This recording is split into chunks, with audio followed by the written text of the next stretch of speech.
आपले नेते मंडळी किती हरामी आहेत बघा. प्रत्येक नेते मंडळी बरोबर अशोक खरात याचा फोटो आहे. खरं तर संपूर्ण जे काही नेते मंडळी आहेत, मग त्यामध्ये मुख्यमंत्री असू द्या, उपमुख्यमंत्री असू द्या किंवा इतर राजकीय नेते या व्हिडिओमध्ये दिसत आहेत. यांच्याबरोबर अशोक खरात बसलेला आहे आणि त्याला VIP ट्रीटमेंट नक्कीच मिळत असेल, त्याला पाठिंबा नक्कीच मिळत असेल. मग या सर्वांचा राजीनामा घ्या, मग त्यामध्ये मुख्यमंत्र्यांचा सुद्धा समावेश आहे.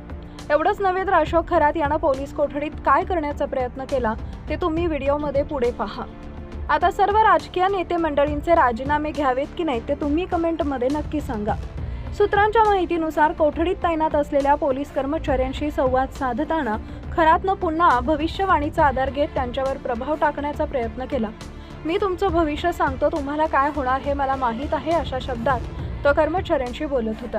पोलीस कर्मचाऱ्यांच्या वैयक्तिक आयुष्याशी संबंधित काही गोष्टी सांगून त्यांना भीती आणि कुतूहल निर्माण करण्याचा प्रयत्न केल्याची माहिती समोर आली आहे.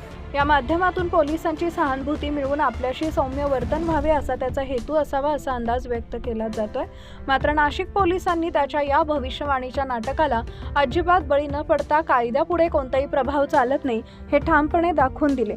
एखाद्याचा बालेकिल्ला काय असतो याची जाणीव खरातला कोठडीतच करून देण्यात आल्याची माहिती सूत्रांकडून मिळते आहे. दरम्यान महिलांचं लैंगिक शोषण केल्याच्या आरोपावरून खरात विरोधात अत्याचाराचा गुन्हा दाखल असून सध्या विशेष तपास पथकाकडून त्याची सखोल चौकशी सुरू आहे. या प्रकरणात तांत्रिक पुरावे, मालमत्तेचे तपशील, आर्थिक व्यवहार आणि इतर महत्त्वाची माहिती गोळा करण्याचं काम वेगानं सुरू आहे. तसेच खरातचे जबाबही नोंदवले जात आहेत.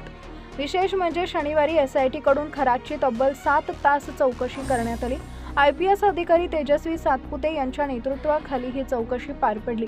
यावेळी खरात आणि त्यांच्या कार्यालयातील कर्मचारी नीरज जाधव यांना समोरासमोर बसवून विचारपूस करण्यात आली आहे. या दरम्यान दोघांमध्ये शाब्दिक खडाजंगी झाल्याची माहिती समोर येते आहे. तसेच SITनं नीरज जाधवचा कॉल डिटेल रेकॉर्ड तपासला असता त्यात 30 ते 40 महिलांचे संपर्क क्रमांक आढळून आले आहे. जाधवचा या महिलांना खरातकडे सल्ला घेण्यासाठी संपर्क करत असल्याची माहिती मिळते आहे. फोकस प्रॉपर्टी इथं ऑफिस बॉय म्हणून काम करत असताना तो सल्ल्यासाठी येणाऱ्या महिलांच्या संपर्कात आला होता. या प्रकरणाचा अधिक तपास गतीनं सुरू असून नीरज जाधवच्या CDR मधून आणखी महत्त्वाचे पुरावे समोर येण्याची शक्यता वर्तवली जाते आहे.